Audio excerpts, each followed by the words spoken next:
Price Lord dBm family எல்லாரும் எப்படி இருக்கீங்க? எல்லாரும் சந்தோஷமா இருப்பீங்கன்னு நான் விசுவாசிக்கிறேன். இந்த 7வது மாதத்தை கூட பார்த்தீங்கன்னா 6 மாதம் உங்களை கண்மணி போல நடத்தின தேவன் 7வது மாதத்தில் உங்களுக்கு சொல்லுகிற வார்த்தை நெருக்கம் நீங்குவதாகன்ற தலைப்புல இருந்து நம்ம கற்றுக்கொண்டு வருகிறோம். நெருக்கம் நீங்குவதாக தலைப்புல இருந்து நம்ம அநேக தேவனோட வார்த்தைகளை போதித்து கொண்டு வராங்க.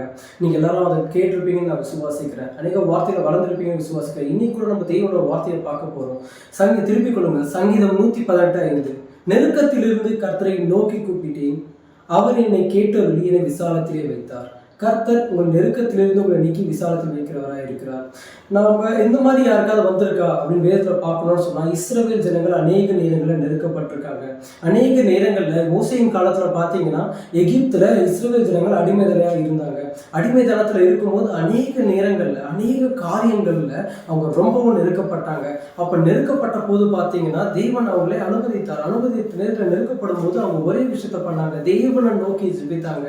மோசை இடத்துல தேவன் சொல்வாரு, என்னுடைய ஜனத்தின் கூக்குரலை நான் கேட்டேன், அவங்க ஆளோட்டிகள் நிமித்தம் அவங்க படும் வேதனையை நான் கண்டிருக்கிறேன். அதனால மோசையை அழைப்பாரு. அழைத்து அவங்கள அதெல்லாம் வெளியே கொண்டு வருவாரு. நீங்க எப்பெல்லாம் எகிப்துன்னு சொன்னா அது ஒரு அடிமைத்தனம், எகிப்துன்னு சொன்னா அது ஒரு கஷ்டம், எகிப்துன்னு சொன்னா உங்களை அடிமையாக்குகிற ஏதோ ஒரு காரியம், ஏதோ உங்களை ஆளுகிற ஒரு காரியம், உங்களை மேற்கொள்ளுகிற ஒரு காரியம், உங்களை அடிமைத்தலையாக்கி உங்களை முன்னேற விடாத ஒரு காரியம், அந்த மாதிரி எகிப்துல இருந்து நீங்க தேவன் நோக்கி ஜெபிப்பீங்கன்னு சொன்னா தேவன் உங்களை எகிப்துல வைக்க மாட்டாரு, தேவன் உங்களை கானான்ல வைப்பாரு. நெருக்கத்துல ஜெபிக்கிறவங்கள தேவன் விசாலத்துல வைப்பாரு. அவங்க ஜெபித்தாங்க, தேவன் அவங்களை எகிப்துலேருந்து கொண்டு வந்தாரு. எகிப்துலேருந்து கொண்டு வந்து கானான்ல வச்சாரு.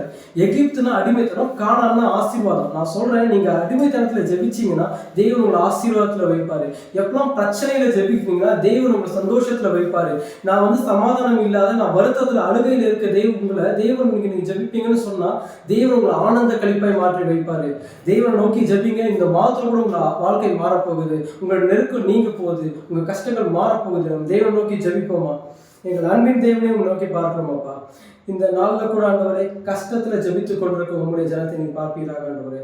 அவர்கள் வாழ்க்கை மாறட்டும், அவருடைய கஷ்டங்கள் மாறட்டும், அவருடைய நெருக்கங்கள் நீங்குவதாக ஆண்டவரே. அவர்கள் எதை நினைத்து வருத்தப்பட்டு கொண்டிருக்கிறார்களோ அந்த நெருக்கம் அவர்கள் வாழ்க்கை நின்று நீங்கட்டும். இயேசுவின் நாமத்தில் நீர் அவர்களை ஆசீர்வதியும், அவர்களை வழிநடத்தும். நீர் விடுதலையாக்குவீராக. குமாரன் விடுதலையாக்கினால் மெய்யாகவே விடுதலையாவீர்கள் என்ற தேவன் நீர் அவர்கள் என்று அவர்கள் வாழ்க்கையில் விடுதலை கட்டளையிடுவீராக. நெருக்கம் நீங்கட்டும். இயேசுவின் நாமத்தில் விசாலத்தில் வையும், ஆசீர்வதியும். நாங்கள் சிறுக, நீர் மாத்திரம் பெருக வேண்டும். தரை மட்டும் தாழ்த்துகிறேன். இயேசுவின் நாமத்தில் நல்ல பிதாவே, ஆமென். God bless you.